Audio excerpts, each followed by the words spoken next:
अस्सलाम वालेकुम।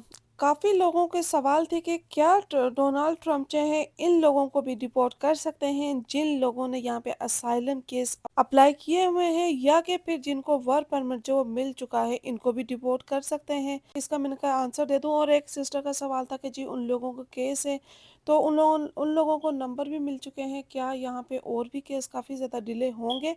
इसके हवाले से थोड़ी सी बात करते हैं। आजकल मेरी वीडियोस एवरी डेज़ नहीं आ रही क्योंकि आजकल का वेदर जो है हमारे पास काफ़ी चेंज हो चुका है। सर्दी आ चुकी है तो समटाइम जो गला और खांसी वगैरह काफ़ी ज़्यादा होती है।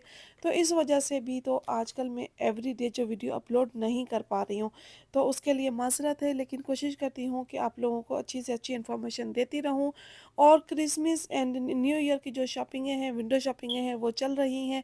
और इसमें किसी भाई का एक और भी सवाल था कि जी अभी आफ्टर क्रिसमस अगर आप शॉपिंग करते हैं तो आप लोगों को मोर जो वो डिस्काउंट मिलता है, चीज़ों की वैरायटी आती है। लेकिन जब ये सीज़न ख़त्म हो चुका होता है और लोग इतनी ज़्यादा शॉपिंगें कर चुके होते हैं तो आप लोगों को बाद में उस तरह की चीज़ें नहीं मिलती जिस तरह की आप लोगों के अभी जो टाइम है इनमें मिलती हैं।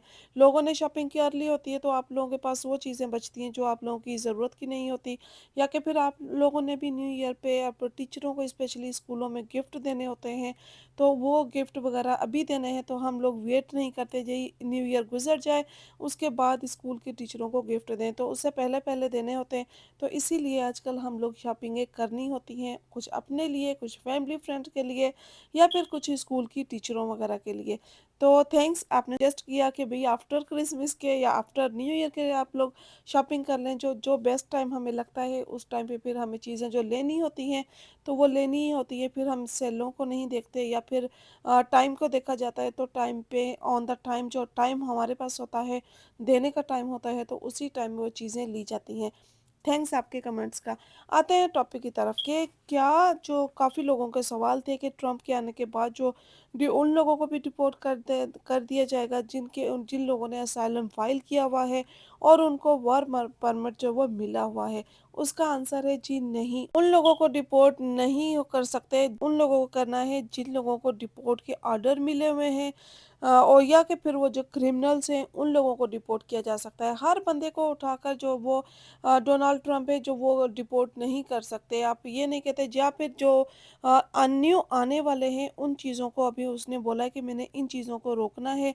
इन लोगों को जो बॉर्डर क्रॉसिंग कर रहे हैं उन लोगों को अभी जो फ़िलहाल जब तक वो ओथ नहीं लेते तब तक तो जो चीज़ें मैंने पहले भी बताई ये चीज़ें फ़ास्ट हो गई हैं। स्पेशली कनाडा से बहुत ज़्यादा लोग आना स्टार्ट हो चुके हैं क्योंकि भाई बॉर्डर पे अभी जो है वो बॉर्डर क्रॉसिंग को रोका जाएगा।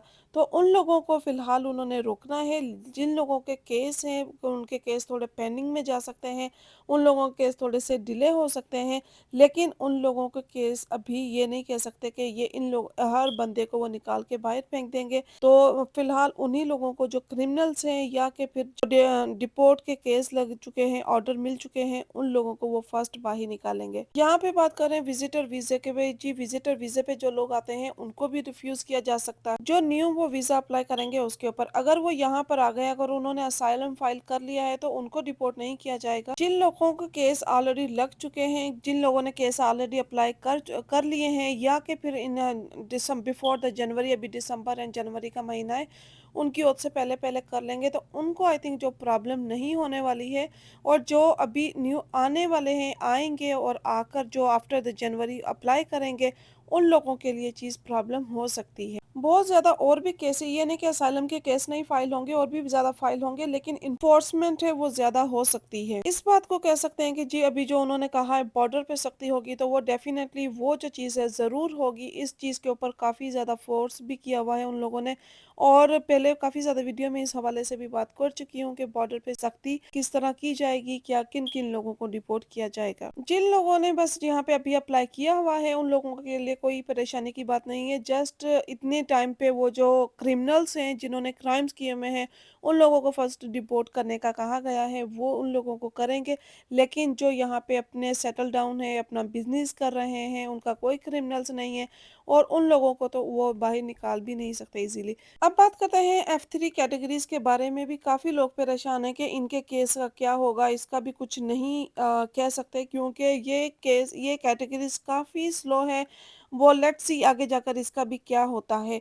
लेकिन ये जो केस ऑलरेडी पहले ही स्लो चलते हैं, स्लोली इनमें टाइम लगता है, तो वो थोड़े-से और भी डिले हो सकते हैं। नेक्स्ट क्वेश्चन था जी, जो गार्डियनशिप है इसके केस के जो क्या ये केस प्रूफ होंगे? जी हाँ, वो बिल्कुल होंगे और होते रहेंगे। ये वो चीज़ें हैं जो नॉन स्टॉप होने वाली हैं, स्लो हो जाती है कोई भी कैटेगरीज़ का केस हो, थोड़ा-सा डिले होगा, थोड़ा-सा स्लो होगा क्योंकि ज़ाहिर-सी बात है अब उन्होंने अगेन उसी सीट पे बैठना है, तो उनको वो जो सीट पर बैठकर एक राइट ना वो चीज़ खुद से नहीं कर सकते। बहुत सारी स्टेट्स की पॉलिसीज़ होती हैं, उनको अप्रूवल देनी होती है, बहुत लंबा प्रोसेस होता है। लेकिन जो जिन चीज़ों पे उन्होंने फ़ोकस करना है फर्स्ट डे 1 से, उन चीज़ों के हवाले से मैं पहले भी काफ़ी बार बता चुकी हूँ। लेकिन जिन लोगों के केस नंबर आ चुके हैं, उनके इंटरव्यू हो गए हैं, अप्रूवल हो गई है, उन लोगों को टेंशन लेने की कोई ज़रूरत नहीं है क्योंकि ये चीज़ें स्लोली होंगी, थोड़ी-सी डिले हो जाएँगी। जैसे कोविड में हो गई थी, कोविड में काफ़ी ज़्यादा लोगों के इंटरव्यू जो पेंडिंग में चले गए थे, केस काफ़ी ऐसे पेंडिंग में चले गए थे, चाहे वो इमिग्रेशन के थे, नॉन इमिग्रेशन के थे और जो वीज़ा थे, वो काफ़ी ज़्यादा डिले हो गए थे। तो वो चीज़ें सेम ये चीज़ें भी अभी इस तरह हो सकती हैं, थोड़ी-सी डिले हो सकती हैं, लेकिन इन सब चीज़ों को ख़त्म नहीं किया जा सकता और ना ही ये सारी चीज़ें जो वो ख़त्म होंगी। तो यहाँ पे अभी हो गई है काफ़ी ज़्यादा शॉपिंग, काफ़ी ज़्यादा यूनिक चीज़ें आई हुई थी, अभी क्रिसमस एंड न्यू ईयर पे, तो अभी मैं आज जो गई थी विंडो शॉपिंग नहीं थी, ये मेरी पूरी प्लानिंग शॉपिंग थी क्योंकि जो टीचर्स हैं उनके लिए मुझे गिफ्ट लेने हैं, मेरे बच्चों को न्यू ईयर पे स्पेशली उनकी टीचरों को, उनके इस्लामिक स्कूल की टीचरों को, उनके रेगुलर स्कूल की टीचरों को यहाँ पे गिफ्ट दिए जाते हैं। या कि फिर ये चीज़ भी होती है कि आप लोग जब स्कूल में जो जिस ग्रेड में आपका बच्चा होता है तो आप लोग उनको अमाउंट सेंड कर दो और वो बता पूछ लेते हैं आपसे कि आपने आपने खुद ही सबको गिफ्ट देने हैं या कि फिर हम लोगों को अमाउंट सेंड कर दें।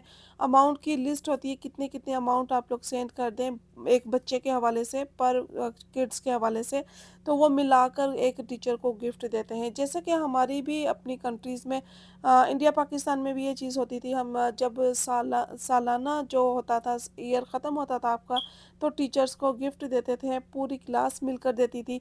तो यहाँ भी वो सिस्टम चलता है।